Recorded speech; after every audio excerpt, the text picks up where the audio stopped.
Hey friends, welcome to our midweek moment. So glad you clicked on. This week we continued on in our sermon series, Dreamer, the story of Joseph.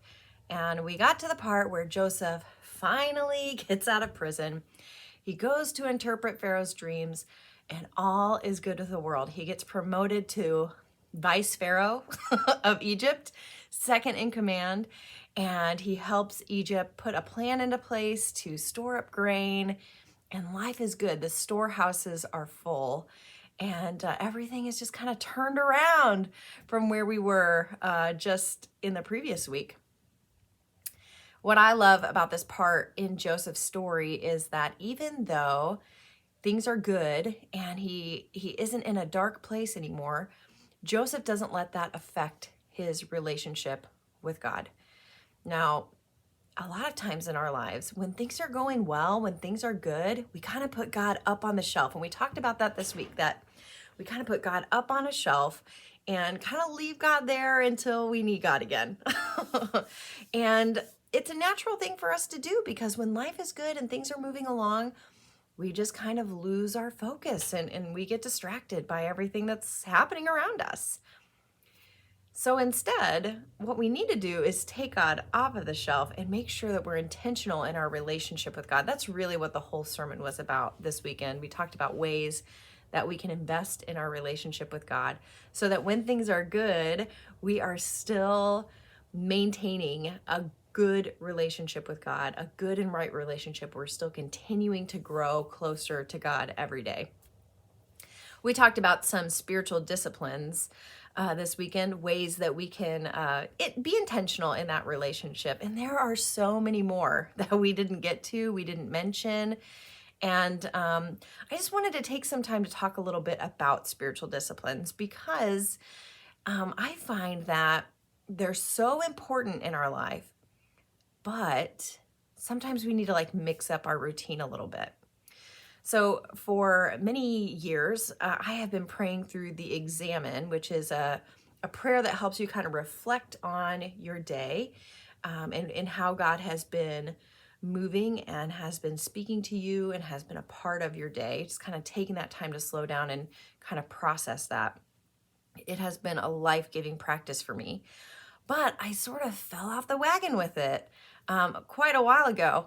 And last week I was talking to my spiritual director, and I was sharing about how I was feeling frustrated that I had let that practice go and that it had been such a good practice for me. And then I just fell off the wagon and stopped doing it. And I didn't know why, and I didn't know why I hadn't picked it back up. And she said to me, Nicole, sometimes spiritual disciplines have a little bit of a lifespan, and you need to do something different to be intentional in engaging in your relationship with God. And that sometimes when you're in a pattern, it kind of loses its meaning and it loses its ability to help you feel like you're connecting well. Now, that's not necessarily with all spiritual disciplines or with all people, but that's kind of how I've been feeling in my life. And so I told her, I really think I need to get back into that prayer practice. It was so helpful to me, and I've been missing having that reflective time and being able to kind of look back and see the thread of God's faithfulness. That's kind of what I love about it. I journal through that prayer, and then I'm able to go back and see how God has been faithful to answer my prayers over time. And she affirmed that that would be a great practice for me to restart. And that just got me thinking about how sometimes we get into a groove, things are going great, we feel good about how we're connecting with God, and then one day we just miss it, and then we just don't pick it back up again. And then we find ourselves beating ourselves up about not doing the spiritual discipline anymore, or failing to do it well. And really, maybe what we need to do is shift our thinking of, instead of shaming ourselves, maybe we should say, you know what, I'm going to let that practice have a rest for a while. And instead, I'm going to try a different way to engage in prayer. Or I'm going to try a different way to engage with scripture, or a different way to engage with fasting or serving or worshiping or whatever it might be. And sometimes that shift can breathe new life into us because we've got a new practice, a new way of connecting with God, and it can be truly meaningful and kind of help us out of a little bit of a spiritual rut that we might find ourselves in. So when I had that conversation with my spiritual director, I really felt like, man, I've been beating myself up about not praying through the examen for so long. And I really realized I don't need to beat myself up about it. Maybe I just needed to rest that practice for a while and try something different, which I had been doing. But now I'm ready to go back to it and see what kind of new life it can breathe into me. So I want to challenge you to think about maybe a spiritual discipline in your life that maybe you were using for a while and it was really working, and then for whatever reason you walked away from that practice. Maybe it's time to go and pick that back up. Or maybe you find yourself in a little bit of a rut and you feel like you need to try something different, but you just, don't want to give yourself permission to do it, and that's okay. You can give yourself permission to try something new. There's no right or wrong way to invest in our relationship with God. There's no like, you have to do it this, and this way. Like that, although it would be kind of nice, right? If we had like a map of like, this is what you have to do. But that's not how it works.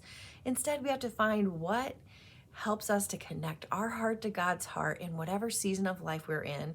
And that's going to change from time to time. And there's nothing wrong with that. In fact, it can be a big blessing. So whether you feel like you're in a rut or whether you've walked away from a practice and need to pick it back up, I want to encourage you to spend some time thinking about a spiritual discipline that maybe you can start or restart or give a rest to, so that you can find a new and exciting way to engage in your relationship with God.